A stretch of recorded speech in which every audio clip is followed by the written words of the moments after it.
La reinvención de la familia, Isabela, qué importante tocar este tema, porque mucho se dice que la familia es la base de la sociedad, pero ¿qué pasa cuando ese concepto tradicional de familia ha comenzado a transformarse para dar paso a una realidad mucho más amplia y diversa? Eso es correcto. Este es un tema que a nosotros nos encanta poder tocar, señores. Familias sin hijos, familias con perrijos, familias con gatijos, por llamarlos de alguna familia, de alguna manera, familias que conviven a través de una pantalla por la migración en muchísimas oportunidades y también familias donde los lazos de amor pesan más que los lazos de sangre. En fin, familias que ya no encajan dentro de esa descripción convencional o tradicional. Definitivamente estamos frente a la reinvención familiar, que es área. Y nosotros hoy queremos entender mucho más de eso con la psicóloga Astrid Brandt.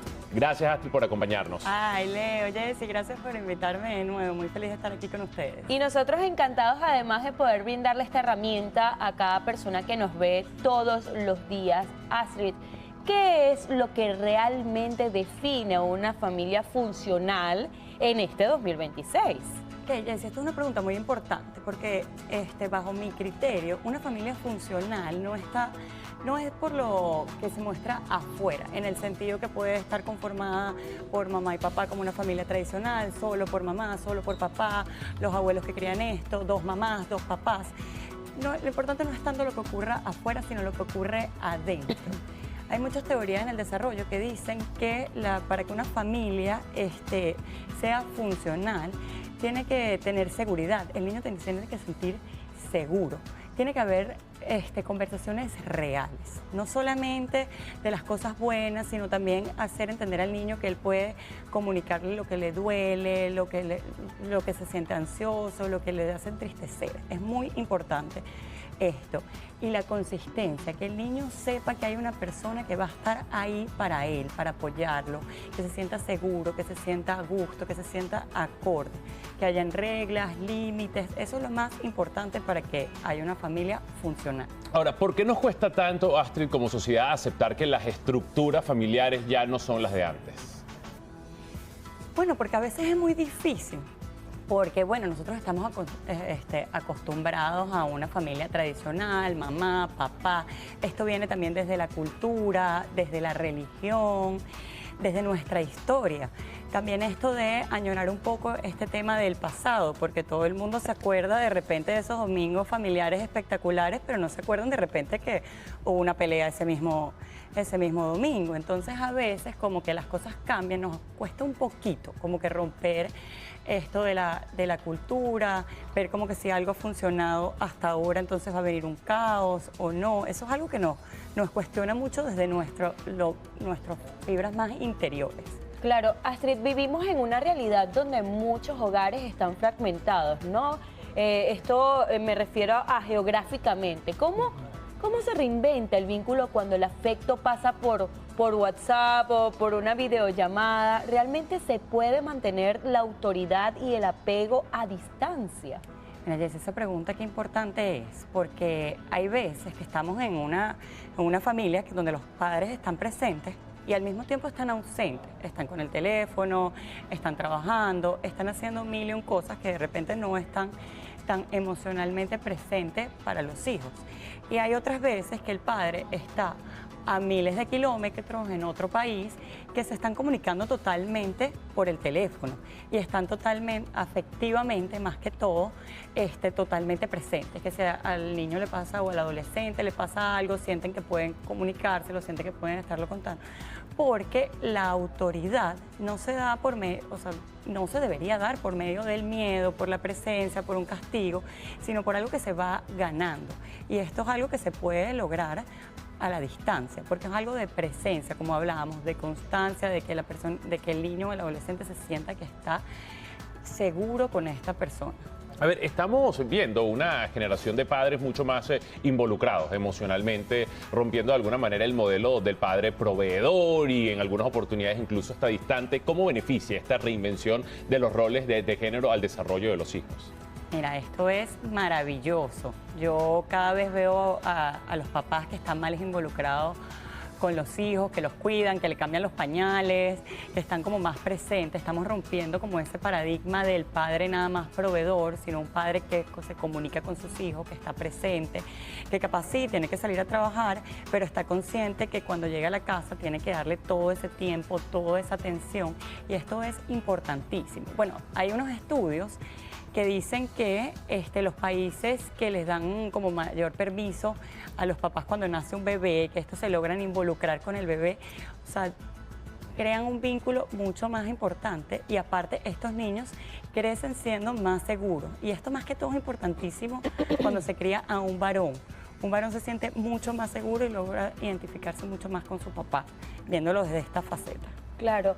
Bueno, la tecnología, lo mencionabas, disculpen, hace un minuto, que nos acerca a los que están lejos, pero a veces nos aleja a los que tenemos al lado, en la misma mesa, en la misma sala. ¿Cómo podemos nosotros reinventar la comunicación en casa para que el celular no sea un muro? Porque me llamó poderosamente la atención que lo mencionaste. No necesariamente el hecho que estés en la misma casa quiere decir que estás cerca. Entonces, ¿cómo podemos hacer para manejar este tipo de situaciones? Mira, es que yo creo que el celular vino a llenar como un vacío de cierta forma, algo que estaba ahí. Y bueno, y ahora tú ves papás que les dan el teléfono, como que, ay, es que está llorando, déjame darle el teléfono, déjame, estamos comiendo para que no moleste, vamos a darle el teléfono. Y así sucesivamente en muchas ocasiones. Y creo que el tema no es prohibirle el teléfono, porque bueno, creo que a un adolescente le dice ahorita dame el teléfono y se muere. Pero es importante tener como límites y hacer acuerdos con ellos de en qué momento se va a utilizar el teléfono. Por ejemplo, la mesa. La mesa es un momento a veces sagrado, de compartir. Es un momento y como decía, de nuestra comunicación real. No solo de, ay, cómo te fue en el colegio, cómo te fue en la universidad, sino de preguntarle cómo te sentiste, qué hiciste hoy, cuáles son tus amigos, cuéntame un poco de qué te gustó, qué no te gustó, cuál fue tu parte favorita del día. Eso es importantísimo. El carro. Uno pensará a veces... ¿El qué, perdón? El carro. Cuando vamos en el carro, a veces es el momento que de repente compartir muchísimo con los niños, más que todo con los niñitos chiquitos, te van contando todo lo que hicieron en el colegio, en el día. Entonces, a veces cuando uno les da estos aparatos móviles, llega un momento que la comunicación se corta. Entonces, creo que no es satanizarlos ni decir, mira, no los vamos a utilizar más, sino de llegar a acuerdos en qué momento. Y también creo que es importante que cuando le decimos a un adolescente, mira, no vas a tener el teléfono, ajá, entonces, ¿qué vamos a hacer? Vamos a hacer una actividad entre todos, vamos a tener una conversación. ¿Qué le vas a plantear a él que justifique que le estés quitando el teléfono? Sentarse a pintar juntos, por ejemplo, podría ser hacer una actividad, armar un rompecabezas, pintar juntos, salir a, no sé, subir el ¿algún juego de mesa? Algún juego de mesa, son actividades excelentes.